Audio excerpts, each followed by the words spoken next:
Hello and welcome to Projector, and on this episode, SpongeBob is back for his third movie, and this time, he's a sponge on the run. When Plankton, voiced by Mr. Lawrence, realises that SpongeBob, voiced by Tom Kenny, has been single-handedly thwarting his plans to steal the Krabby Patty recipe, he devises a plan to get rid of him. Plankton kidnaps SpongeBob's prize snail, Gary, also voiced by Kenny, and sells him to the vain King Poseidon of Atlantic City, voiced by Matt Berry, who uses snail slime in his skincare routine to the extent he has enslaved snails to the point of extinction. SpongeBob teams up with his dim-witted starfish buddy Patrick, voiced by Bill Fagerbakke, to travel to Atlantic City to rescue Gary, aided along the way by wise tumbleweed Sage, played by Keanu Reeves. I have to start off this review by saying that I'm not really much of a SpongeBob fan. Created by Stephen Hillenburg in 1999, SpongeBob SquarePants is definitely something that I remember watching as a kid 20 years ago, but that was probably around the time that I started drifting out of cartoons in general, so I probably only watched the first season,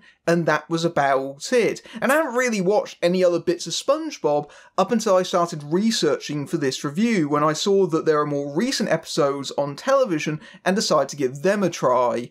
Boy, they're not very good, are they? It's pretty clear that SpongeBob is suffering from what I like to call Simpsonitis, in that the show has been on the air way too long and it's become this distorted, exhausted version of what it once was, especially given that the show has now outlived its own creator. Hillenburg passed away in 2018 and this newest film, Sponge on the Run, is dedicated to him.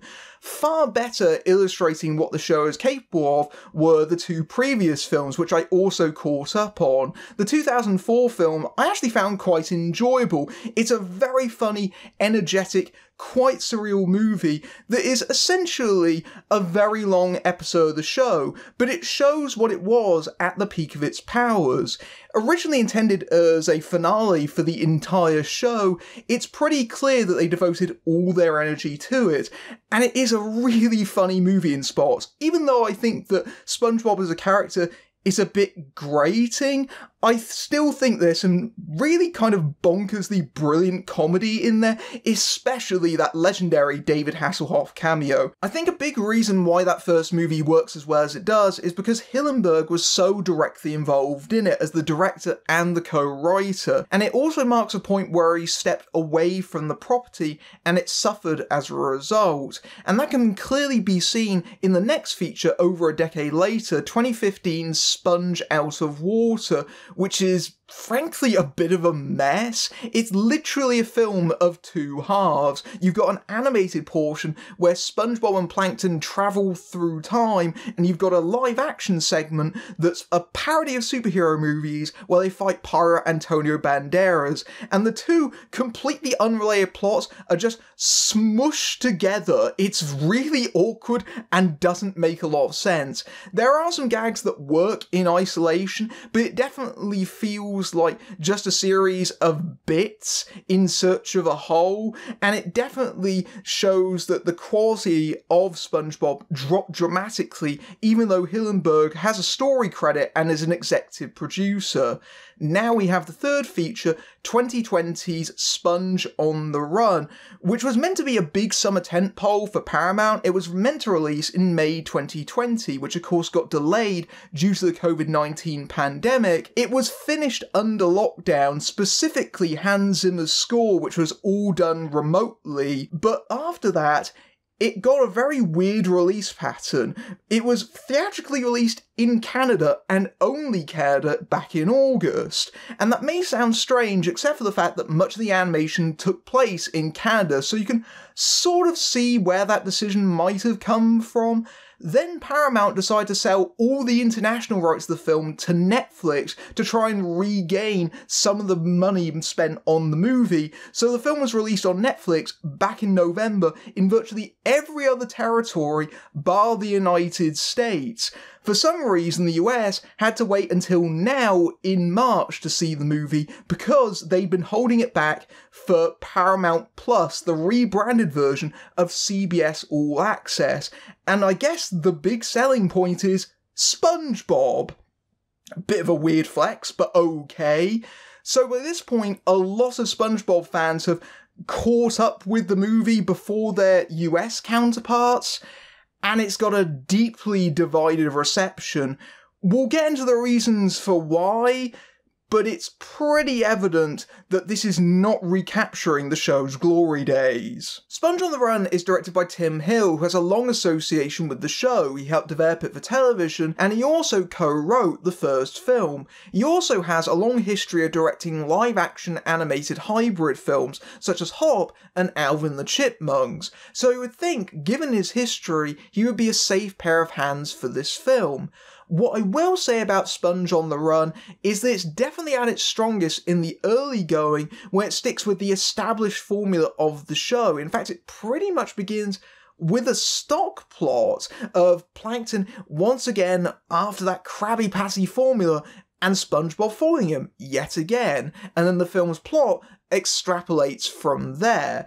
And I think that the parts that work about Sponge on the Run are definitely things that have been very clearly established on the show, especially the dynamic between SpongeBob and Patrick, one of the core aspects of the show. The film is essentially a bunny movie, and they're like this Laurel and Hardy pairing, although really I don't think either of them are straight men, and I think that the film definitely works because of the dynamic between Tom Kenny and Bill Fagerbakke. They record their lines together and you can definitely hear them playing off of each other. But I think the real reason why SpongeBob and Patrick work together on screen is because they have kind of similar mentalities. They essentially go to this place of temptation, and they're two characters that have absolutely no impulse control. So there are natural comic opportunities there, and the movie does take advantage of that. It's fun to see the characters just essentially go on this massive sugar rush.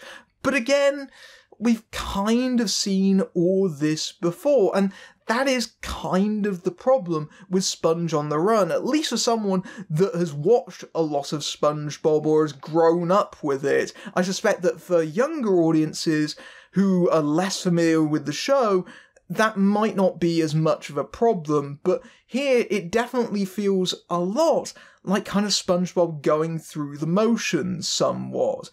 Again, there are things here that have been added to the movie that work. One of the new characters that I liked was actually King Poseidon, voiced by Matt Berry, although I think a lot of that is just simply because I think that Matt Berry's very funny to begin with. This is the second time that Berry has popped up in a SpongeBob movie. He previously popped up in Sponge Out of Water, voicing a dolphin alien.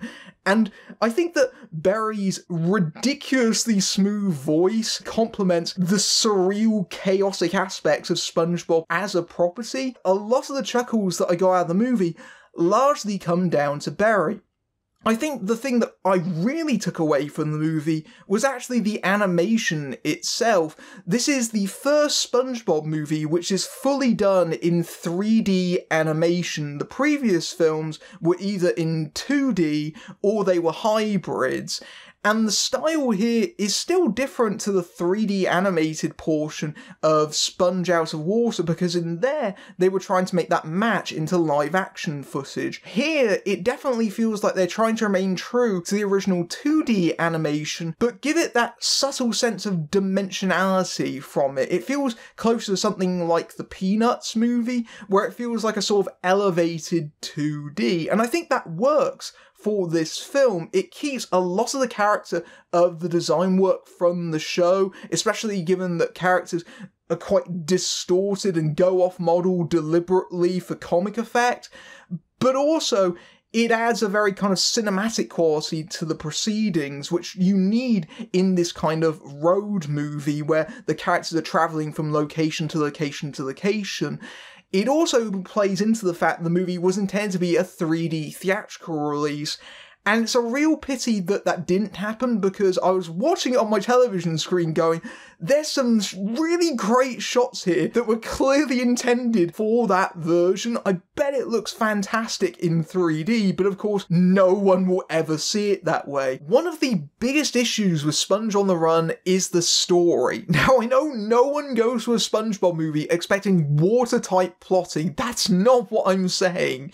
But this movie is a mess. Not in the way that the previous film, Sponge Out of Water, was, but it still feels like the movie didn't really start out with a clear idea of where it was going, and so it feels like the movie goes from one plot to the kidnapping plot with Gary. In fact, the first 20 minutes of the film seems to be setting up a completely different movie. It feels like this was the original pitch, and it never really got refined to make sense.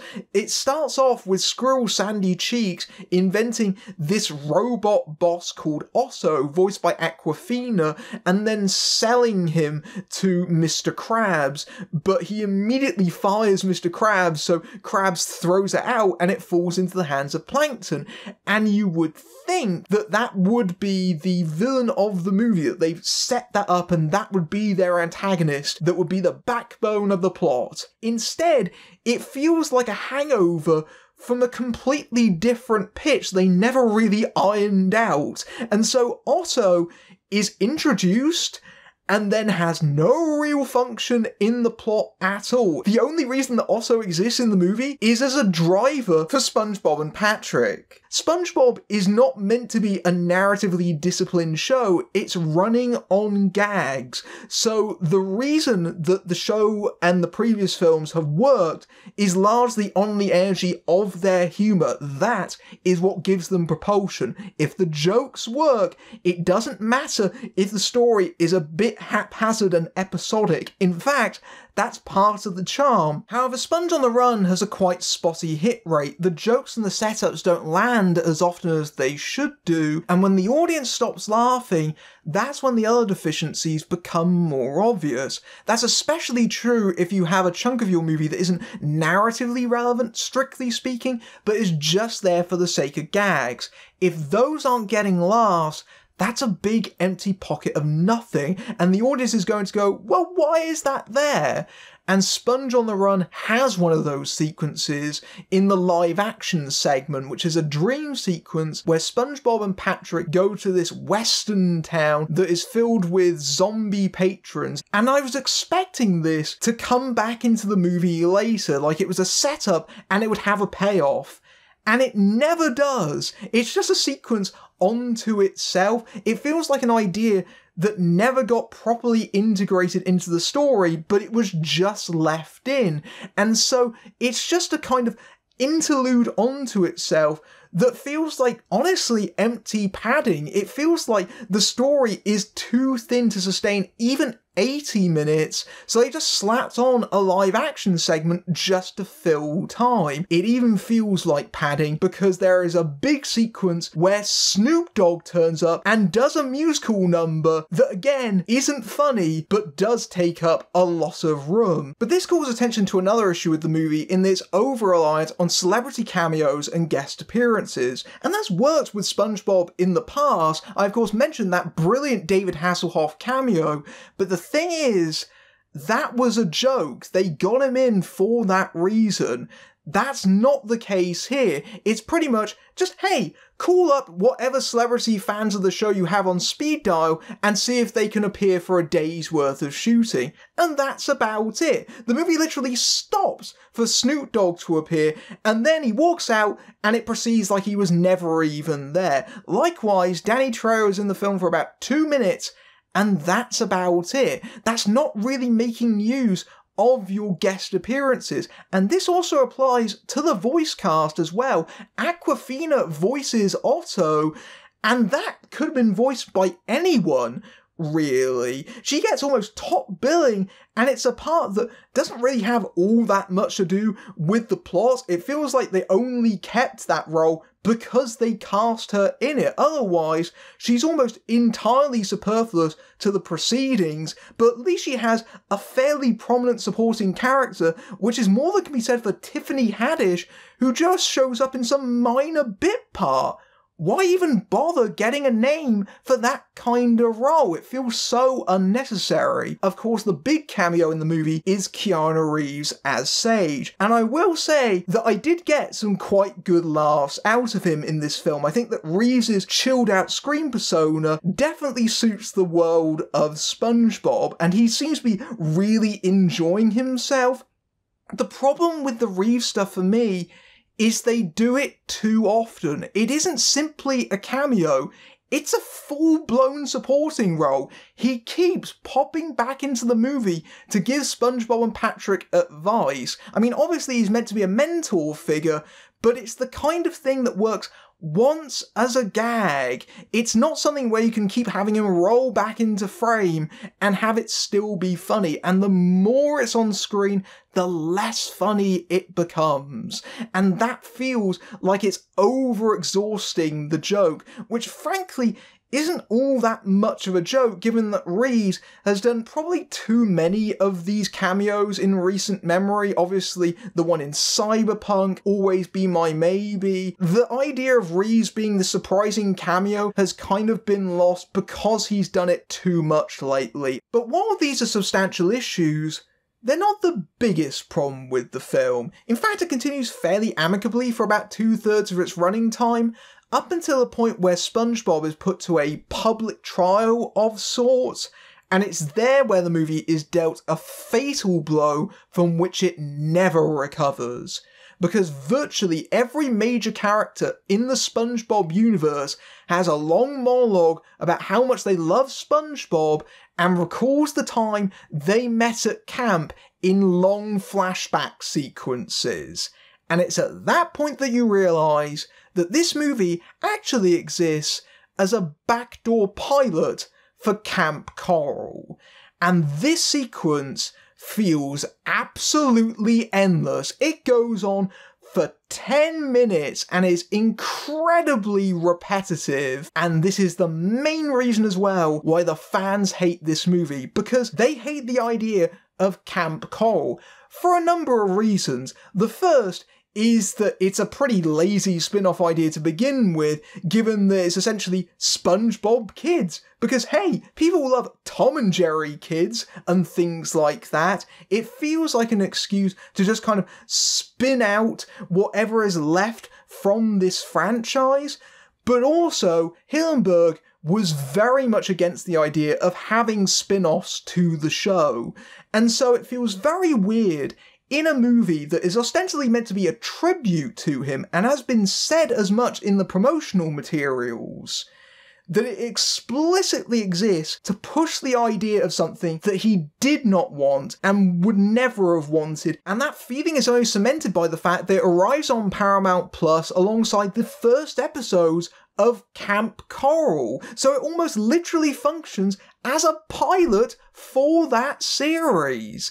And it makes clear that the only reason that this film came into being is that there was obviously some decree upon high that there needed to be a SpongeBob movie to introduce this premise, and it didn't matter what else the film was about. Doesn't matter if the film is kind of patchwork and haphazard and rushed, which it feels like. It just has to have this inserted in it, and it couldn't be any plainer if it tried. It feels really brazen and cynical, and frankly, given the whole backstage story and Hillenburg's passing, it feels deeply wrong, and I can understand why the fans hate the movie on principle just simply because of that, and that's why so much of it feels like it's just kind of recycled from earlier SpongeBob shows and films. A lot of the movie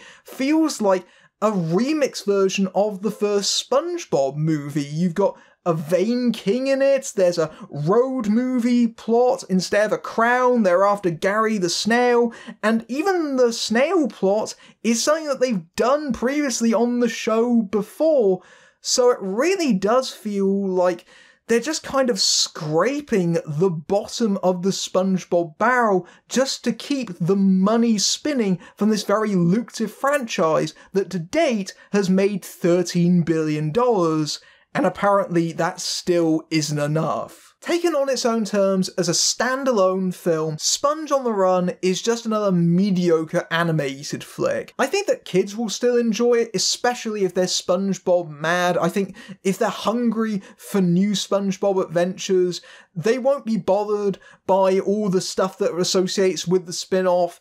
And that might well be true for casual fans as well. I think that there is still moments here that work, that remind you of what SpongeBob was in its prime, but it does feel like a rehash most of the time. It's lacking that certain spark. And then you add in the fact that it exists solely to push the spin-off, and that, in my opinion, is what pushes this to being bad, because conceptually, it feels like it exists to betray the wishes of the show's original creator, and that makes for a really unpleasant experience in retrospect. You realise that there isn't any reason for this movie to exist other than to just keep pushing the SpongeBob train along, and it's pretty clear by this point that most of the good ideas have been exhausted, and honestly, it might well be time to put SpongeBob out to pasture, but unfortunately, I think the character is too lucrative for that to happen. If you like this review, then you can buy me a Krabby Patty over at my Ko-fi page, or you can support my work via my Patreon, where you can see my reviews early among other perks, including access to my Discord server. But until next time, I'm Matthew Buck, fading out.